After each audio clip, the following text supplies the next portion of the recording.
Jesse Collins with Pyramid Educational Consultants, and this is just a little video that's talking about some communication and learning opportunities that you could create during making a gingerbread house. This was one of my favorite clients' favorite activities, and we used to do different versions of this throughout the year. This particular one is going to focus a little bit on the upcoming holiday kind of theme, but really you could do a beach house, you could do a mountain cabin, you could do a Cupid's castle, a leprechaun manor, and throughout the year you could just do different gingerbread house activities. So you really could just replicate this and use a lot of the same vocabulary and just create different versions throughout the year. Haunted house was another one that my client really liked. So I just want to show you guys right now, going along with this video, there's going to be an activity plan that outlines some of the learning opportunities that I'm going to talk about, as well as there is a set of pictures, and the pictures that are available, there's almost 2 pages full of pictures, and it's a mix of pictures that you could use for requesting and commenting. And so I just want to show you guys what's available on these pictures. There's gingerbread house, there's candy cane, sprinkles, generic candy, graham crackers, food coloring, icing, marshmallows, letter, chocolate, and then also some of the stuff you might use, so spoon, knife, and then there is the verb spread and the preposition on, because these pictures can be used both for requesting as well as for single picture directions, so we'll talk about that. There's some other things like pretzels, cookie, gumdrops, the word next to, and then I try to put some comments on here, so if you guys have students commenting, looking good, awesome, yum, I want, I don't want, where is, and also help. So a large variety of pictures, and you may just use the different pictures based on your learner's motivation as well as the level of communication that your student's involved in.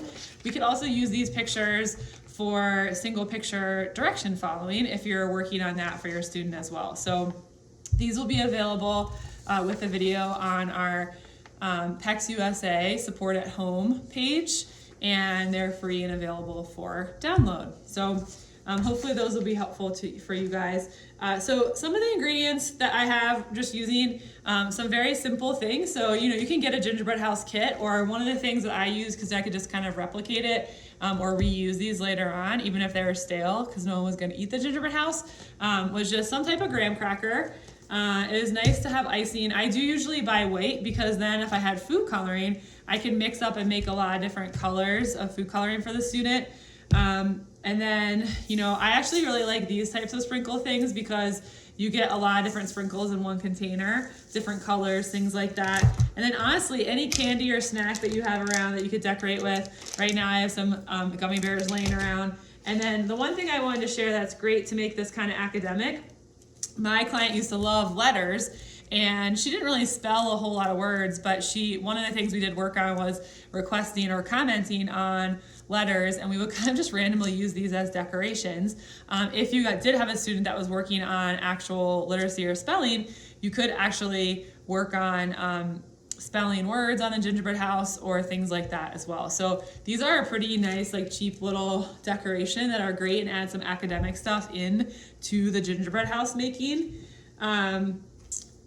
And then obviously some type of structure or thing to put the gingerbread house on. My one client, their family didn't want her necessarily carrying around a breakable plate, so we just used a piece of cardboard from a box that we covered that with aluminum foil, and that would be the base for our gingerbread house. And then really you could use any kind of container that you have. Creamer, coffee creamer cartons are really good to use. Anything essentially type of recycling. Theoretically I could use this box for the gingerbread house, and we could use this to kind of put icing on and put the gingerbread around if we wanted a really big, maybe a gingerbread mansion. So just kind of digging around too, or saving some recycled yogurt containers or other trash that you could use to kind of help with the structure, and that you could actually put the gingerbread house, the graham crackers on with icing. So one learning opportunity I want to kind of highlight is that in regards to opening these containers, you could either have the kids work on independence and opening containers, or a lot of times I knew my learner isn't going to have the skills to open up a package like this, so I might just give her the graham crackers for free, and then what I'm really trying to focus on is when she's trying to struggle or and get this open, that's when I might teach a help request. So definitely throughout this entire lesson, there could be a variety of opportunities for help. And that could be one of the things that you target while you're doing or making the gingerbread house. And then essentially you just want to find whatever structure that you're using. And I actually forgot mine in the closet, so I'll be right back.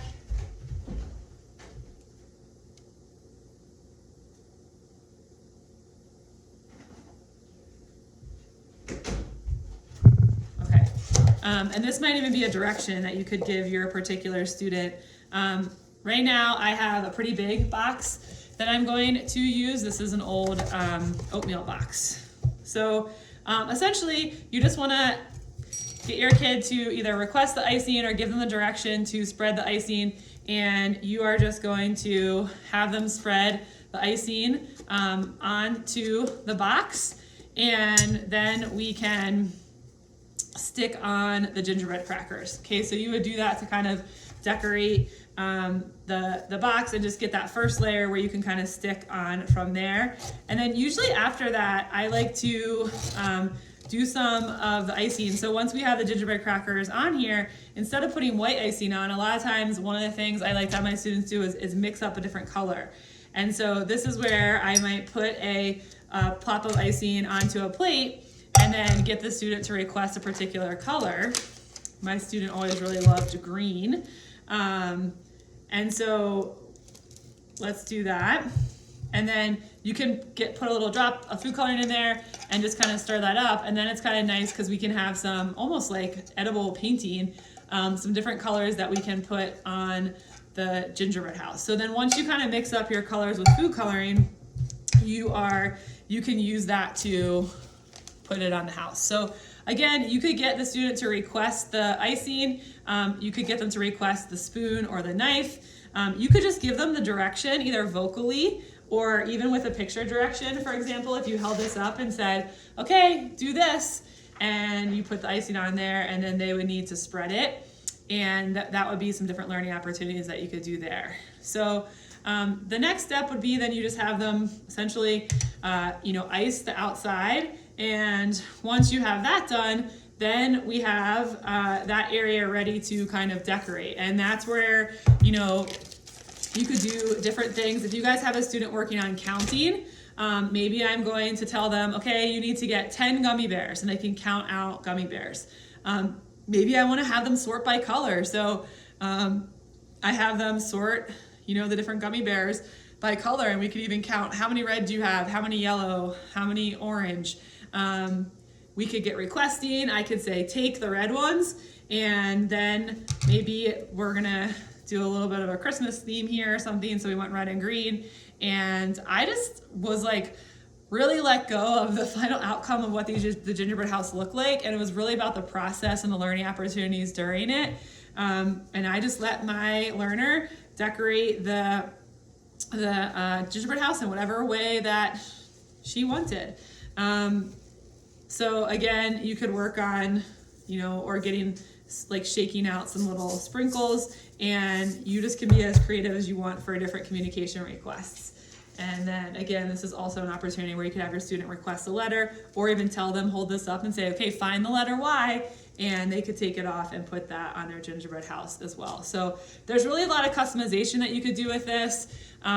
There's a variety of different targets that you can embed in here. You could work on weighting. We can work on following directions, both vocal and picture directions. We can work on some commenting. So maybe, we look at that and we say, awesome, or it looks great. Or maybe one of the kids samples a gummy bear and they say yum while they're eating it. And so we could obviously also work on requesting. Anything that you have as a material is fair game for requesting. And then we can always embed in some other specific targets relating to academics or whatever particularly your student might be doing. So, for example, if your kid is working on some prepositions, that might be a direction. Hey, can you put the gummy bears on the top of the gingerbread house? Or, that's a kind of a two-step direction. Also, another great one is maybe for a second, like maybe you pull the knife away when your kid's not looking, and that might be an opportunity for them to say, hey, where's the knife? Because they need to spread more icing on the gingerbread house. The other thing is that, you can use this with a kid that's communicating in any modality. So if your kid is speaking, we could just have them ask for these items. If your kid is using PECs, we could obviously use these pictures. And if your kid is using a device, then you could just use these pictures as a reference to decide what you want to program into their particular device. So lots of opportunities here. If you guys make some gingerbread houses, please share some pictures on our Facebook page. And I hope you have some fun with your students. And I hope you guys replicate this lesson throughout the year and go beyond just the holiday gingerbread house. Thanks, guys. Have a great holiday.